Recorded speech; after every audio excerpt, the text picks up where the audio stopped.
Hello மக்களே, welcome to Karur kitchen. இன்றைக்கி வந்து பார்த்திங்கன்னா ஒரு சூப்பரான சப்பாத்திக்கு ஏற்ற ஒரு சைட் டிஷ் ரெசிபியோட தாங்க வந்திருக்கேன். இந்த ரெசிபி என்ன அப்படின்னு பார்த்தீங்கன்னா, உருளைக்கிழங்கு கிரேவி குக்கர்லேயே 10 மினிட்ஸில் எப்படி சுலபமாக செய்யலாம் அப்படிங்கிறதாங்க பார்க்க போகிறோம். வாங்க வீடியோக்குள்ளே போகலாம். ஸோ இந்த ரெசிபி பண்ணுறதுக்கு ஃபஸ்ட்டு வந்து ஸ்டவ் ஆன் பண்ணி இந்த மாதிரி ஒரு குக்கர் எடுத்து வச்சுக்கோங்க. குக்கரில் வந்து பார்த்திங்கன்னா ஒரு 3 table spoon cooking oil add பண்ணியிருக்கேன். ஸோ இந்த குக்கிங் ஆயில் வந்து நல்லா சூடானதுக்கப்புறமா ஒரு பிரியாணி இலை, ஒரு பட்டை, ஒரு கல்பாசி பூ, கொஞ்சமாக வந்து பார்த்திங்கன்னா சோம்பு வந்து ஒரு ஸ்பூன் வந்து ஆட் பண்ணியிருக்கேன். ஸோ இப்போ இது எல்லாமே நல்லா பொரியணும். முக்கியமாக அந்த சோம்பு நல்லா பொரிஞ்சு வரணுங்க. ஸோ இப்போ வந்து பார்த்திங்கன்னா நல்லா பொரிஞ்சு வந்துடுச்சு. அடுத்து வந்து பார்த்திங்கன்னா பச்சை மிளகாய் வந்து 2 குட்டி சைஸ் பச்சை மிளகாய் எடுத்து 2ஆக கட் பண்ணி ஆட் பண்ணியிருக்கேன். ஸோ பச்சை மிளகாவுமே ஓரளவுக்கு பொரிஞ்சதுக்கப்புறமா நம்ம பெரிய வெங்காயம் ஆட் பண்ணிக்கலாம்.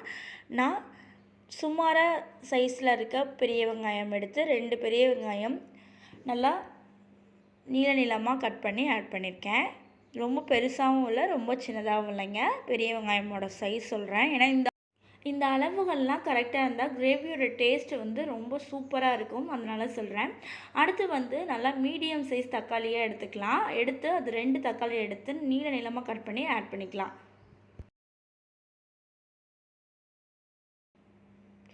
சேர்த்துட்டு தேவையான அளவு உப்புமே சேர்த்துக்கிறோம்.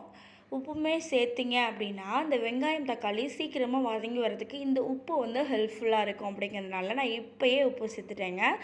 பின்னாடி லாஸ்ட்டாக நம்ம டேஸ்ட் பண்ணி பார்த்துட்டு பத்தலை அப்படின்னா மட்டும் சேர்த்துக்கலாம். ஸோ இப்போ வந்து பார்த்திங்கன்னா ஓரளவுக்கு நம்ம உப்பு சேர்த்த உடனே இந்த தக்காளியெலாம் நல்லா வதங்கி வந்திருக்கு. அடுத்து வந்து பார்த்திங்கன்னா இஞ்சி பூண்டு விழுது 1 ஸ்பூன் வந்து ஆட் பண்ணியிருக்கேன். ஸோ ஆட் பண்ணிவிட்டு இதையுமே நல்லா ஒரு 3 மினிட்ஸ்க்கு வதக்கி விட்டுருங்க.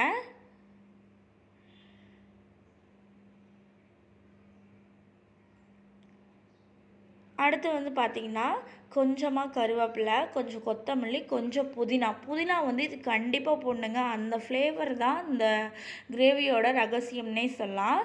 ஸோ ரொம்பையும் போட்டுறாதீங்க, கொஞ்சம் கொஞ்சமாக சேர்த்திங்கனாலே போதும்.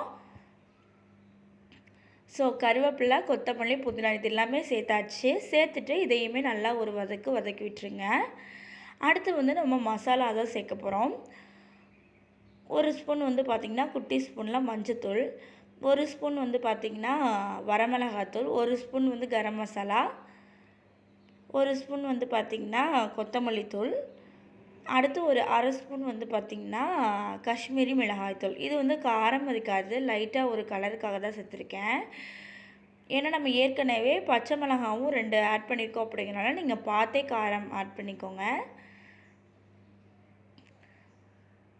ஸோ மசாலாலாம் சேர்த்துட்டு இந்த மாதிரி நல்லா மிக்ஸ் பண்ணி விட்டுருங்க. இப்போ அந்த மசாலாவில் இருக்க எண்ணெய்லாம் நல்லா பிரிஞ்சு வந்துடுச்சு, அதோட பச்சை ஸ்மெல் போயிடுச்சு. இப்போ நான் வந்து பார்த்திங்கன்னா ஒரு 3 உருளைக்கிழங்கு எடுத்து தோல்லாம் நீக்கிட்டு நல்லா இந்த மாதிரி பெருசாகவே கட் பண்ணி ஆட் பண்ணியிருக்கேன். வேகலாம் வைக்கலைங்க, கழுவிட்டு மேலே இருக்க தோல் நீக்கிட்டு கட் பண்ணி மட்டும்தான் ஆட் பண்ணியிருக்கேன். இந்த மாதிரி பெருசாக நீங்கள் உருளைக்கிழங்கோட சைஸ் வந்து கட் பண்ணிக்கோங்க.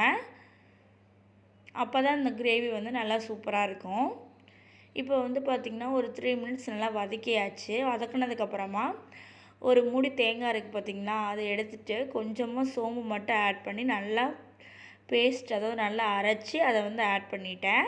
அதே மிக்ஸி ஜாரில் கொஞ்சமாக தண்ணி ஊற்றி அதையுமே ஆட் பண்ணியிருக்கேன். ஸோ இது ரொம்ப தண்ணியாக இருக்க வேணாம், இப்போ இருக்கிற இதுவே போதும். ஏன்னா நம்ம வந்து மூடி விசில் விட்டு எடுத்ததுக்கப்புறம் வந்து பார்த்திங்கன்னா நல்லா கெட்டியாயிரும். ஸோ எனக்கு வந்து இப்போ கொஞ்சமாக வந்து காரம் பத்தாத மாதிரி இருக்குது, அதனால் கொஞ்சமாக வரமிளகாத்தூள் ஆட் பண்ணியிருக்கேன், ஒரு 1/2 டேபிள் ஸ்பூன். உப்புமே கொஞ்சம் பத்தாத மாதிரி இருந்துச்சு, டேஸ்ட் பண்ணி பார்த்தேன், அதுவுமே ஒரு 1/2 டேபிள் ஸ்பூன் வந்து ஆட் பண்ணியிருக்கேன். அவ்வளோதான். ஆட் பண்ணிவிட்டு நல்லா கலந்து விட்டுட்டு குக்கர் வந்து மூடி ஒரு 2 அல்லது 3 விசில் விட்டு இறக்கணும். அப்படின்னா நம்மளுக்கு சூப்பரான உருளைக்கிழங்கு கிரேவி ரெடி ஆகிடும். ஸோ இப்போ வந்து குக்கர் மூடியாச்சு. 2 விசில் வந்து வந்துட்டுருக்குங்க. 2 அல்லது 3 விசில் கூட விடலாம். ஸோ விட்டு நான் வந்து குக்கர் ஓப்பன் பண்ணி அதை வந்து தனியாக ஒரு பாத்திரத்தில் கொட்டிட்டேன். அவ்வளோதாங்க. ஈஸியாக சுலபமான முறையில் பிகினர்ஸ் கூட இந்த ரெசிபி பண்ணலாம். இது ஒரு சூப்பரான உருளைக்கிழங்கு கிரேவி ரெடி ஆயிடுச்சு. மீண்டும் இன்னொரு வீடியோவில் சந்திக்கிறேன்.